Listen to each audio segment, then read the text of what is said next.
Sabnis sir कुठे आहेत? ते वर्गावर गेलेत, येतीलच इतक्यात. तुम्ही बसा ना टीचर्स रूम मध्ये प्लीज.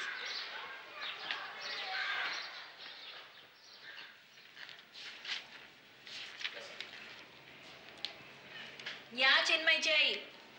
काय मस्त साडी आहे हो. आम्ही दुकानात गेलो की आम्हाला नाही मिळत बे असल्या साड्या. होय ग, काय कलर कॉम्बिनेशन आहे ना. दोंदेबाई, आधी मला सांगा हे सबनीस सर कोण? मला त्यांना भेटायचंय. त्यांची शिकवण्याची पद्धत समजून घ्यायची. मला नेहमी वाटतं पुढचा जन्म चित्रकलेच्या शिक्षकाचा मिळावा. तासाच्या आधी कसली म्हणून तयारीच नाही आणि वर्गात जाऊन घसा फोडायला नको. चित्रकलेच्या वह्या पेपर तपासणं सुद्धा किती सोपं. 4 कागद परतले की झाला पेपर तपासून. शिवाय मुलांनी नक्कल करायला शिकू नये म्हणून स्वतः काही काढून दाखवायचं नाही. हे बघा, चिन्मयनी सरांच्या मार्गदर्शनाखाली काढलेलं चित्र.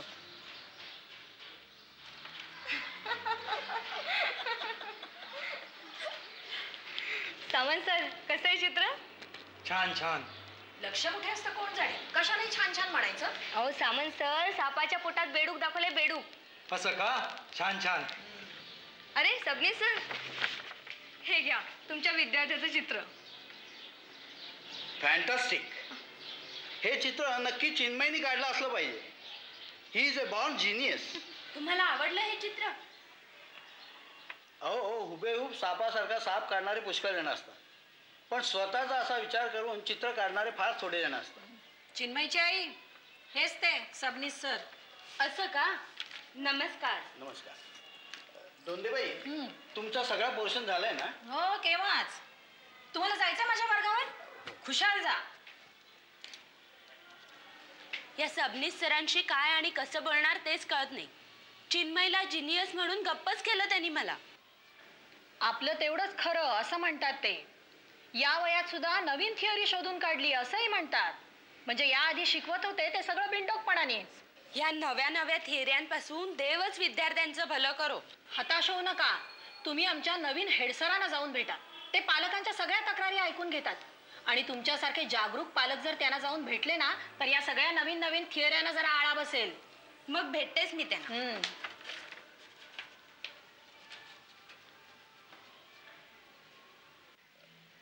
मुलांनो, आज आपण वस्तुचित्र काढणार आहोत.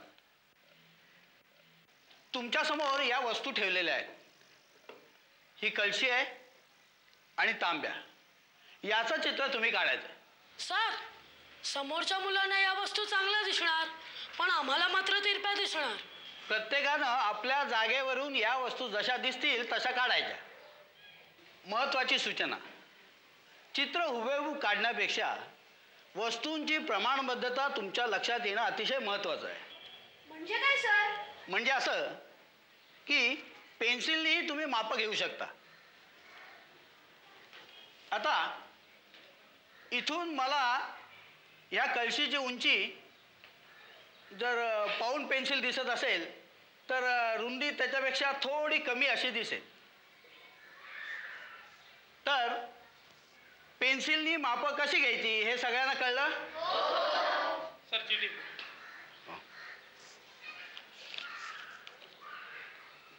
ठीक आहे, बल्लाळ सरांना सांग मी येतो. मग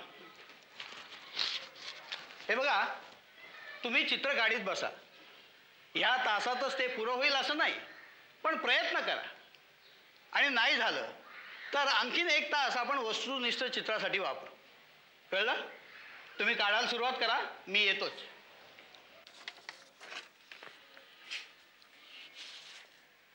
मी आज शाळेत आल्यापासून आम्ही एक नवीन प्रथा चालू केली आहे. अत्यंत वेगळं वाटणारं चित्र आम्ही नोटीस बोर्डवर लावतो. उदाहरणार्थ हे चित्र, हे गेल्या आठवड्यात आम्ही नोटीस बोर्डवर लावलं होतं. गवत खाणारी गाय. पण यात तर काहीच दिसत नाही. गायीची पावलं आणि खुरडलेलं गवत आहे अधूनमधून. या चित्राचं नाव आहे गवत खाऊन गेलेली गाय. पण यात तर गवतही नाही आणि गायही नाही. बरोबर आहे. काय, गायीने गवत खाल्लं आणि गवत संपल्यानंतर गाय निघून गेली. त्यामुळे उरली तिची पावलं आणि त्याचे ठसे तिथे दिसत आहेत. मला वाटतं मुलं चित्र काढताना स्वतःशी एवढा विचार करू शकतात ही अत्यंत महत्वाची गोष्ट आहे. मला काही कळत नाही, पण माझ्यासमोर तुम्ही सबनीस सरांना त्यांच्या शिकवण्याविषयी विचारण्याऐवजी नाही, तुमच्या समोर विचारण्यात काहीच गैर नाही. उलट मला तर वाटतं की तुमच्या समक्षच खुलासा व्हावा. सबनीस सरांना सुद्धा यात काही गैर वाटणार नाही. या ना सबनीस सर, या चिन्मयच्या आई. थोड्या वेळापूर्वीच आम्ही भेटलो होतो. बोला, काय तक्रार आहे तुमची? तक्रार अशी नाही, पण तुम्ही मुलांना चित्र काढून दाखवत नाही. त्यांना वाटेल तशी चित्र काढू देता, त्यांचं कौतुक करता. त्यामुळे आपण काढलेलं चित्र योग्यच आहे असा गैरसमज नाही का होणार त्यांचा? मुलं त्यांच्या विचाराप्रमाणे चित्र काढतात. चित्रकला हा आत्मप्रकटीकरणाचा मार्ग आहे. आम्ही जर मुलांना चित्र काढून दाखवली तर ती परावलंबी होती. मुलांच्या कल्पनाशक्तीला वाव देण्याची आवश्यकता आहे. मी त्यांच्या कल्पनाशक्तीचा विकास घडवायचा प्रयत्न करतोय. बल्लाळ सर, तुम्हाला पटतंय हे? होय चिन्मयची आई. हे पहा, तुम्ही त्याच्या चित्रकलेविषयी मुळीच काळजी करू नका. त्याला योग्य ते मार्गदर्शन मिळेल याबद्दल निश्चिंत राहा. ठीक आहे, येते मी. सबनीस सर, बसा. I am proud of you sir. चित्रकला हा विषय शिकवण्यामागची तुमची भूमिका तुम्ही अतिशय विचारपूर्वक ठरवली आहे. Go ahead with your ideas. Thank you sir. मला वाटलं त्या पालकांसमोर तुम्ही माझी चांगलीच खरेपट्टी काढणार. तुम्हा सगळ्यांचा माझ्याविषयी थोडासा गैरसमजच होतोय. सर, जे चांगलं आहे ते चांगलंच आहे. बरं सर, वर्गावर जातो. वर्ग चालू आहे.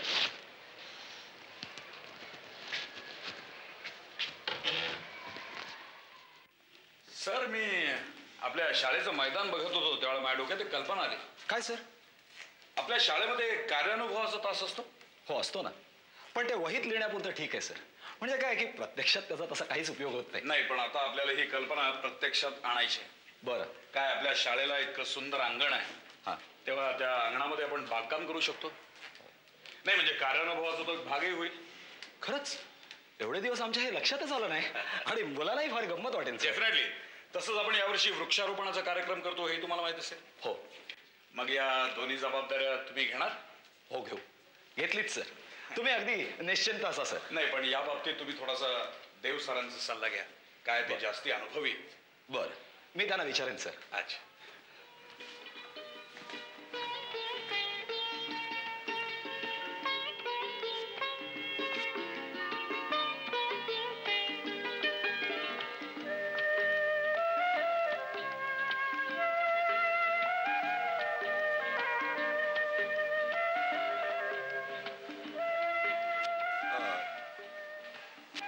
सर, आज सगळा कार्यक्रम एकंदर तुम्हीच आखला?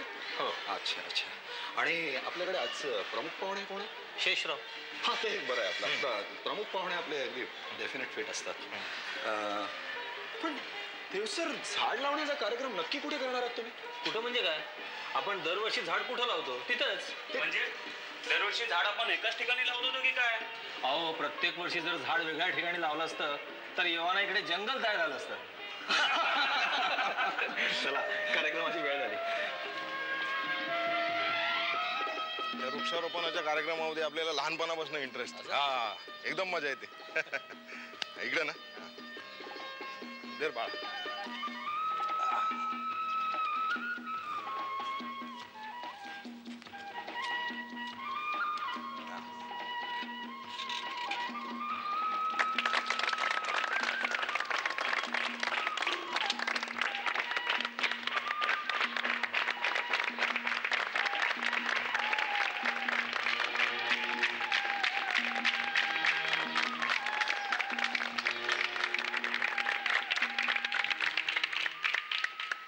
आजच्या या वृक्षारोपणाच्या कार्यक्रमाचे प्रमुख पाहुणे आहेत जळाऊ लाकडाच्या वखारीचे मालक शेषरावजी.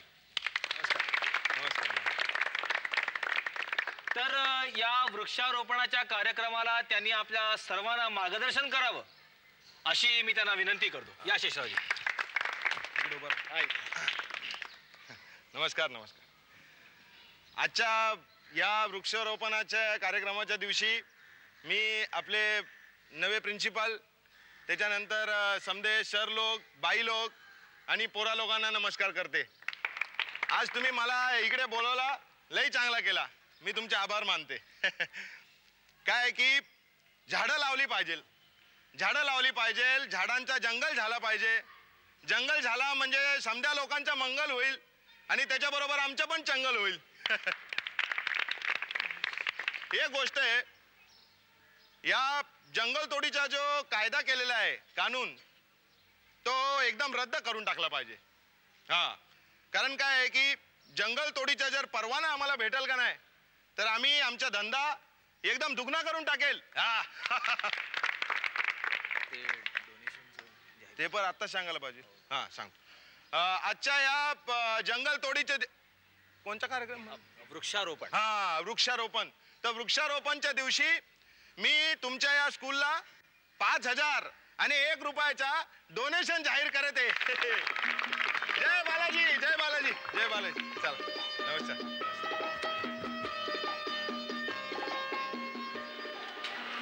कसा काय झाला कार्यक्रम सर? कार्यक्रम चांगला झाला. एक शेषरावांचं भाषण सोडलं तर. सर, शेषराव हे आपले फार मोठे देणगीदार आहेत सर. ही अशी भाषणं ऐकायची असतात ती देणग्यांसाठी सर. नाही, पण वृक्षारोपणाच्या कार्यक्रमासाठी एका वखारवाल्याला प्रमुख पाहुणा म्हणून बोलवावं, ऐकायला जरा विचित्र वाटतं नाही? अशा गोष्टी नजरेआड करायच्या असतात सर. उद्यापासून आपण शाळेत बागकाम सुरू करणार आहोत, याची काही कल्पना आहे तुम्हाला? हो, सफाई सर मला म्हणाले होते. समजा एखाद्या विद्यार्थ्याने विचारलं की ही झाडं आपण का लावायची, तर एखाद्या वखारवाल्याचा धंदा चालावा म्हणून, की ही झाडं वाढल्यानंतर तोडून त्याचा व्यापार करावा म्हणून. काय उत्तर आहे तुमच्याजवळ?